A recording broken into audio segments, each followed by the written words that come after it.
दिल्ली से खबर सामने आई है। दिल्ली के पूर्व डिप्टी सीएम मनीष सिसोदिया शराब घोटाले के बाद अब एक और घोटाले में फंसते हुए नजर आ रहे हैं। सरकारी स्कूलों में क्लासरूम के निर्माण में हुए कथित भ्रष्टाचार को लेकर एंटी करप्शन ब्यूरो यानी कि एसीबी की टीम ने दिल्ली के पूर्व डिप्टी सीएम मनीष सिसोदिया और पूर्व मंत्री सत्येंद्र जैन को समन जारी किया है।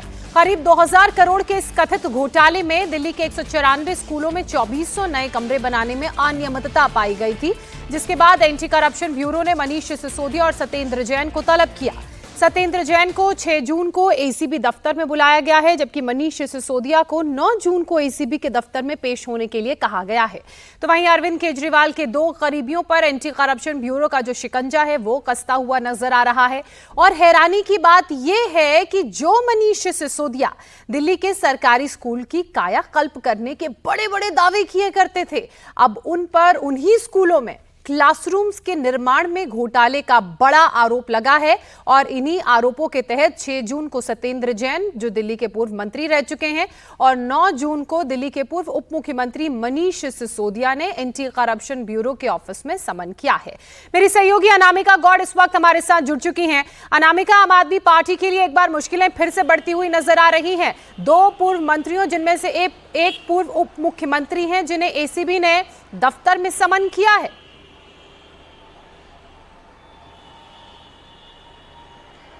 बिल्कुल ज्योत्सना, आम आदमी पार्टी के लिए एक बार मुश्किलें खड़ी हो गई है। ये मामला 2015 और 16 का है, जब आम आदमी पार्टी ने सरकार बनते ही 12,748 क्लासरूम और इमारतें बनाने के लिए लगभग 3,000 करोड़ का बजट पारित किया था। लेकिन उसी समय ये कह दिया गया था कि 2016 तक ये काम पूरा हो जाना चाहिए। जो क्लासेस हैं, इनके स्ट्रक्चर सेमी परमानेंट स्ट्रक्चर की तरह बनाए जाने थे।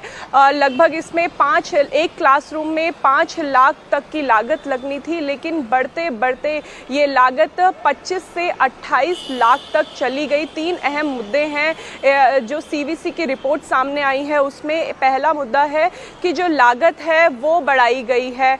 जो टेंडर दिए गए थे ठेकेदारों को, वो ठेकेदार आम आदमी पार्टी के करीबी थे, जिन्होंने समय रहते इन टेंडर्स को पूरा नहीं किया। और तीसरा इल्ज़ाम ये है कि जो सलाहकार और आर्किटेक्ट नियुक्त किए गए थे, उनको गलत तरीके से उनकी भर्ती की गई थी, और उन्होंने ही इस जो रिपोर्ट सामने आई है उसके मुताबिक जो बदलाव किए गए, जो वित्तीय जो घाटा बढ़ाया गया, वो उनकी भी इसमें संलिप्तता जो है वो सामने आई है। लेकिन जो पहली कंप्लेंट थी वो 2019 में भाजपा सांसद मनोज तिवारी द्वारा की गई थी।